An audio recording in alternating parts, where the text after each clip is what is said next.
Terima kasih sudah bergabung di channel Matematika Kreatif Tutik Suprapti Gunung Kidul. Kita akan sinau bareng ya, membahas persiapan kelas 9 semester 1 bagian 2. Simak sampai selesai agar kalian bisa mengerjakan nantinya.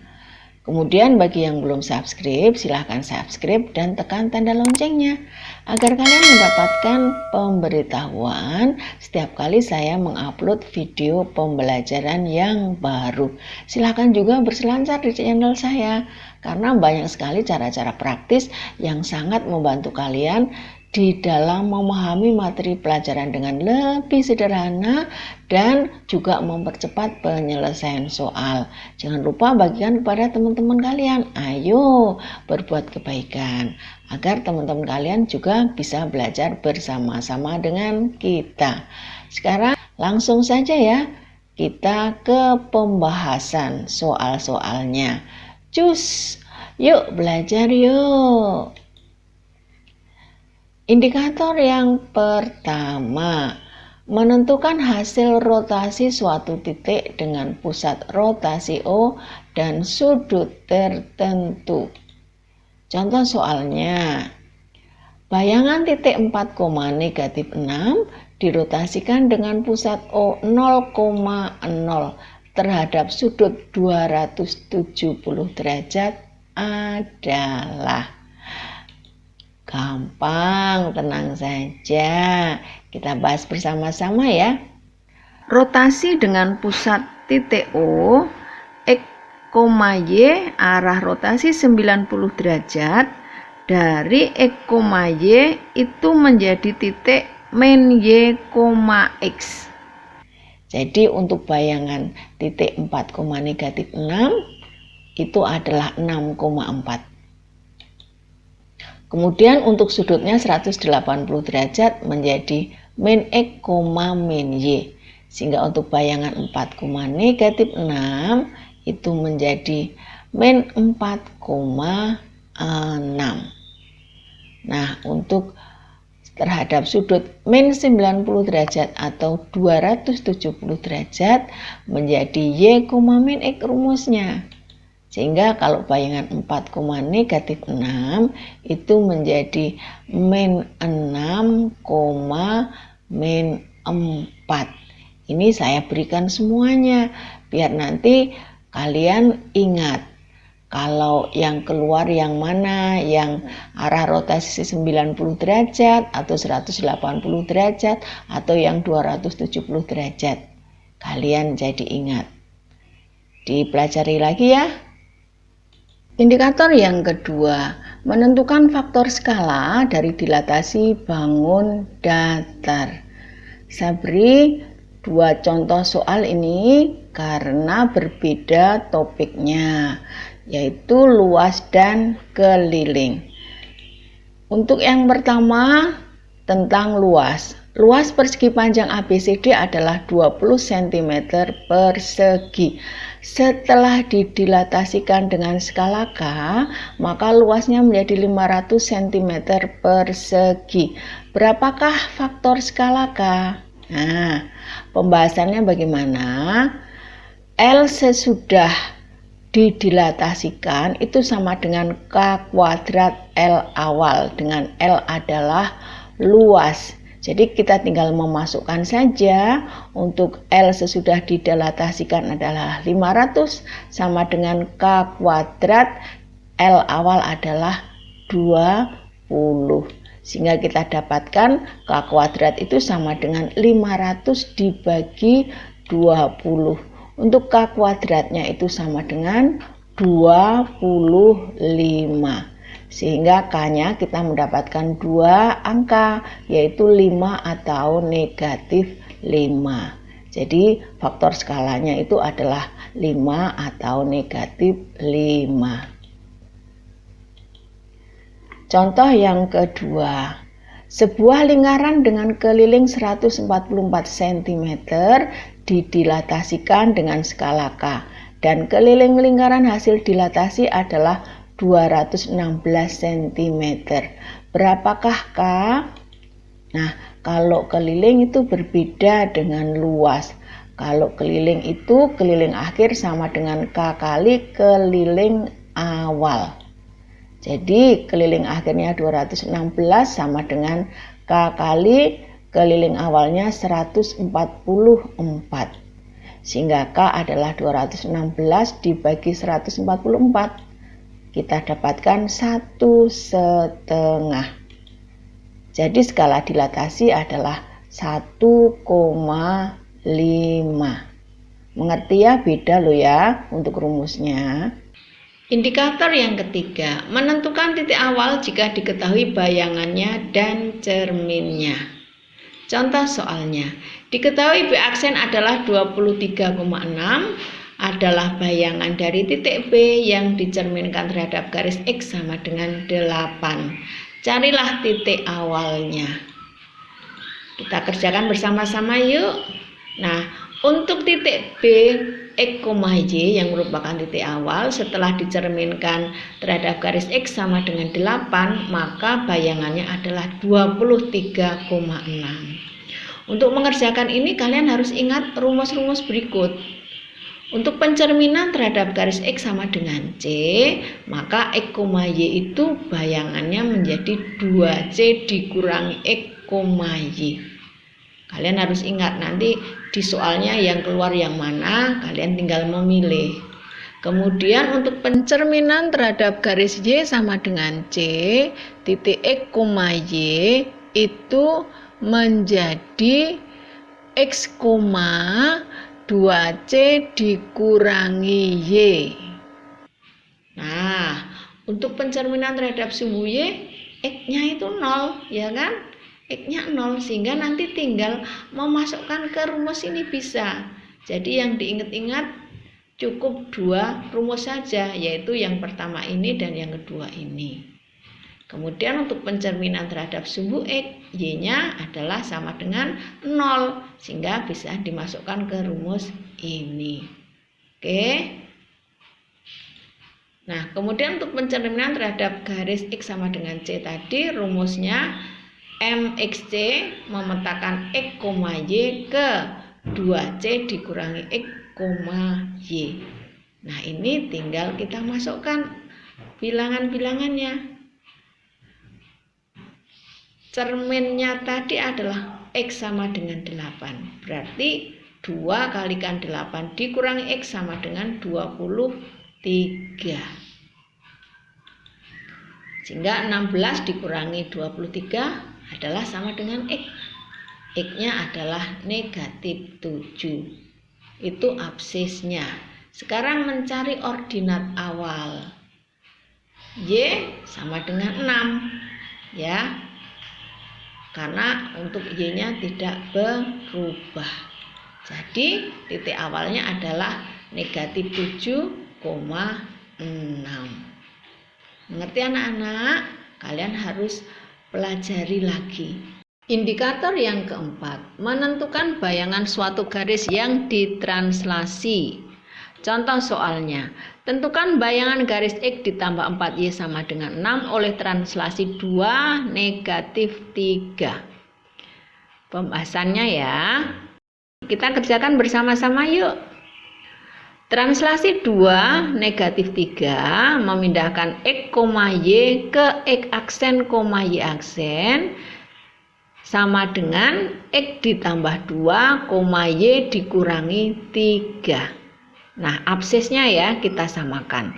X aksen itu sama dengan X ditambah 2, sehingga X-nya adalah X aksen dikurangi 2. Kemudian untuk ordinatnya, Y aksen sama dengan Y dikurangi 3 adalah Y aksen ditambah 3. Dengan demikian persamaan garisnya, X ditambah 4Y sama dengan 6, X-nya kita ganti ini, Y-nya kita ganti ini. X aksen dikurangi 2 ditambah 4 kalikan Y aksen ditambah 3 sama dengan 6. X aksen ditambah 4 kali Y aksen ditambah 4 kali 3, 12 dikurangi 2 sama dengan 6. Jadi X aksen ditambah 4Y aksen sama dengan 12 dikurangi 2 berapa anak-anak? 10. 6 dikurangi 10, negatif 4. Jadi persamaan garis X ditambah 4Y sama dengan 6. Setelah ditranslasi 2 negatif 3 adalah X ditambah 4Y sama dengan min 4. Persamaannya ini. Indikator yang kelima, membedakan bangun-bangun yang sebangun dan tidak sebangun. Contoh soalnya, pasangan bangun yang pasti sebangun adalah A. 2 persegi panjang, B. 2 segitiga, C. 2 persegi, D. 2 buah layang-layang. Menurut kamu yang mana, anak-anak? Kita kerjakan aja ya. 2 bangun dikatakan sebangun, syarat utamanya adalah pertama, sudut yang bersesuaian sama besar. Yang kedua, sisi-sisi yang bersesuaian punya perbandingan yang sama. Nah, untuk keempat bangun di atas yang pasti sebangun adalah 2 persegi. Karena persegi punya 4 sisi yang sama panjang, sehingga persegi pasti kongruen karena perbandingan sisi-sisinya selalu sama. Demikian juga sudut-sudutnya. Begitu jawabannya. Lanjut ya. Indikator yang keenam, menentukan pernyataan yang tepat terkait 2 bangun yang kongruen. Nah, contoh soalnya. 2 segitiga belum tentu kongruen jika A. 2 sisi dan 1 sudut apit sama besar. B. Ketiga sudutnya sama besar. C. 3 sisi bersesuaian sama besar. D. 1 sisi apit dan 2 sudut yang bersesuaian sama besar. Duh, pusing ya. Gak apa-apa, kita belajar aja bersama-sama. 2 segitiga yang ketiga sudutnya sama besar itu sebangun, tapi belum tentu kongruen karena bisa saja ukuran panjang sisinya tidak sama panjang. Nah, ngerti ya? 2 segitiga kongruen jika 2 sisi dan 1 sudut apit sama besar. Kemudian 3 sisi bersesuaian sama besar. Kemudian 1 sisi apit dan 2 sudut yang bersesuaian sama besar. Jadi jawabannya adalah yang B. Indikator ke-7, menentukan besar sudut atau panjang sisi yang belum diketahui dari 2 bangun yang kongruen. Contoh soalnya, segitiga ABC kongruen dengan segitiga KLM. Jika besar sudut BAC sama dengan sudut KLM sama dengan 75 derajat dan sudut ABC sama dengan sudut LKM sama dengan 83 derajat, sisi-sisi yang sama panjang adalah A. AB sama dengan KL, B. AC sama dengan KL, C. AB sama dengan LM, D. BC sama dengan LM. Kita kerjakan bersama-sama ya. Pertama kali kita gambar dulu 2 segitiganya. Ini adalah segitiga ABC. Diketahui sudut BAC-nya 75 derajat, BAC 75 derajat. Kemudian sudut ABC 83, ABC 83 derajat. Diketahui juga sudut KLM 75 derajat, KLM 75 derajat, LKM 83 derajat, LKM 83 derajat. Nah, kalau sudah digambar ini mudah bagi kita untuk mengidentifikasi. Coba anak-anak perhatikan dari gambar ini, sisi-sisi yang bersesuaian AB berarti sama dengan KL. Kemudian BC sama dengan KM dan AC sama dengan LM. Jadi jawaban yang tepat adalah yang A, yaitu AB sama dengan KL. Indikator ke-8, menentukan selesaian masalah kesebangunan dalam trapesium. Contoh soalnya, pada gambar di samping AE 6 cm, AB 16 cm, CD 8 cm, DE 4 cm. Carilah panjang EF. Kita kerjakan bersama-sama ya. Ini kita gambar dulu. Dan kita buat garis bantu DH sejajar dengan CB. Coba perhatikan anak-anak. DC panjangnya 8 ya. Berarti GF panjangnya 8, HB juga 8 karena ketiga garis itu sejajar. Kemudian AH, perhatikan, itu sama dengan AB dikurangi HB.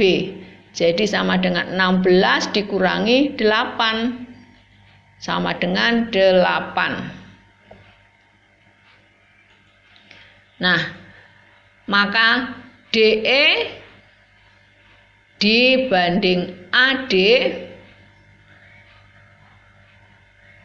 sama dengan EG dibanding AH. Jadi 4 dibanding 10, 10 ini asalnya dari 4 ditambah 6 sama dengan EG, kita mau cari panjangnya dibagi AH adalah 8. Nah, sehingga EG adalah 4 kali 8 dibagi 10 sama dengan 3,2. Jadi panjang EF adalah EG ditambah GF. Jadi sama dengan 3,2 ditambah 8 sama dengan 11,2 cm. Mengerti ya? Indikator yang ke-9, menentukan selesaian masalah sehari-hari yang melibatkan kesebangunan.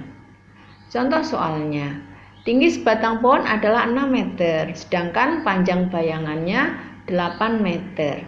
Jika panjang bayangan tiang baliho pada saat bersamaan adalah 4 meter, berapa tinggi tiang sesungguhnya? Kita buat modelnya dulu ya.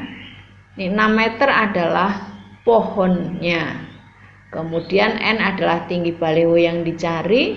Ini 4 adalah panjang bayangan baliho. Kemudian 8 meter adalah panjang bayangan pohon. Nah, ini kita buat persamaannya. Tinggi pohon dibagi tinggi bayangan pohon sama dengan tinggi tiang baliho dibagi tinggi bayangan tiang baliho. Jadi kita masukkan angka-angkanya. 6 dibagi 8 sama dengan N dibagi 4. Kita dapatkan N sama dengan 6 kalikan 4. Kali silang ya anak-anak ya.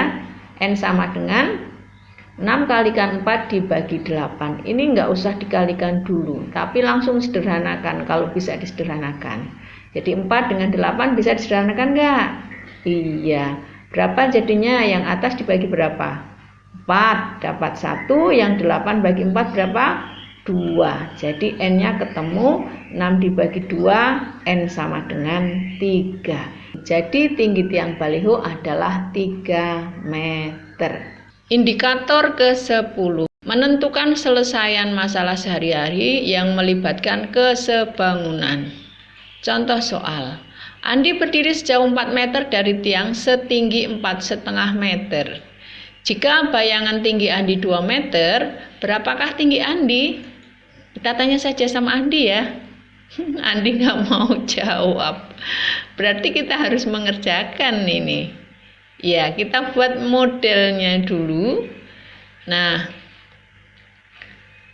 Ini Andi berdiri di sini. Kemudian jaraknya adalah 4 meter dengan pohon setinggi 4,5 meter. Kemudian tinggi bayangan Andi adalah 2 meter.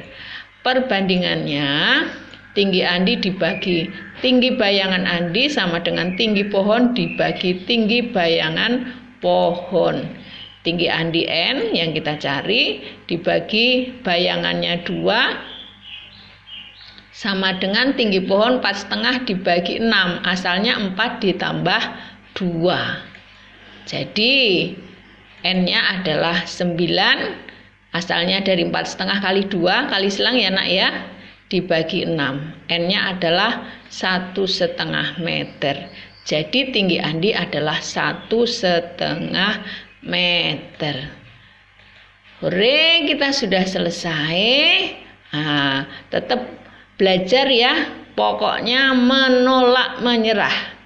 Kita harus tetap berprestasi di segala kondisi. Selamat belajar kalian anak-anak Indonesia, pemimpin masa depan.